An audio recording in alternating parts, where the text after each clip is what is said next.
Hong Kong protests now in their fourth month. They've become violent over the weekend as protesters vandalized malls and subway stations in several districts. Although the extradition bill has actually been withdrawn, protesters say it's not enough and that they're going to continue to protest until all of their demands are met. RT correspondent Ashlee Banks is following the story. She's joining us live with the latest developments. Ashlee? That's right, Manila. Hong Kong saw some of its most violent protests over the weekend as protesters targeted subway stations and shopping malls. At a shopping mall in northern Hong Kong, demonstrations took a violent turn when protesters all of a sudden began targeting Chinese-owned businesses. Now, according to the South China Morning Post, some stores were heavily disrupted by protesters, forcing them to close for the day. Now, trash cans in the mall were overturned, television screens were smashed, and protesters used water hoses, spraying water all over the mall's floors. Some protesters then took a Chinese flag and placed it on the floor. They then took turns running over the flag before vandalizing it and putting it in a dumpster outside, which was then pushed into a nearby river. Protesters then took to a subway station connected to the mall. While using umbrellas to shield their identities, protesters smashed surveillance cameras, damaged station gates and ticket machines, forcing the station to close.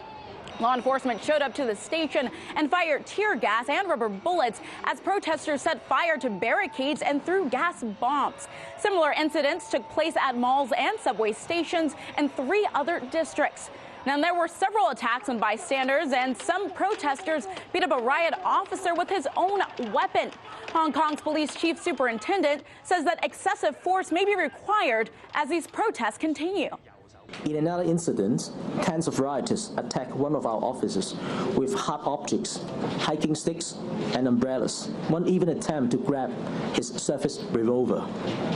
Certain online comments even teach people how to effectively snatch police guns.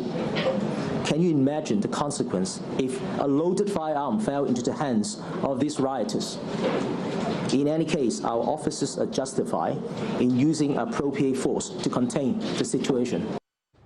A group of protesters said these extreme actions are necessary in order to get the government's attention. However, a senior police commander said on Friday that he was concerned the level of violence is reaching a point where officers will have to use live ammunition to defend themselves.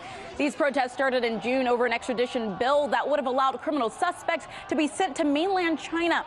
Critics say this bill would have put Hong Kong residents at risk for unfair trials and violent treatment. That bill was withdrawn earlier this month. However, by that time, protesters had new demands, which include that protests are not described as riots. They want amnesty for all arrested protesters. Protesters want to see an independent investigation into alleged police brutality, and they are demanding city leader Carrie Lam resign. Some protesters are saying that doing away with the extradition bill is too little too late. However, if Lam steps down, that may be enough to stop the protests from continuing. Reporting in Washington, Ashlee Banks, RT. Hey YouTube, thanks for checking out our channel. We hope you enjoyed the video. We have tons of content for you just like this. For more of RT America's one-of-a-kind news and analysis, be sure to subscribe and never stop questioning more.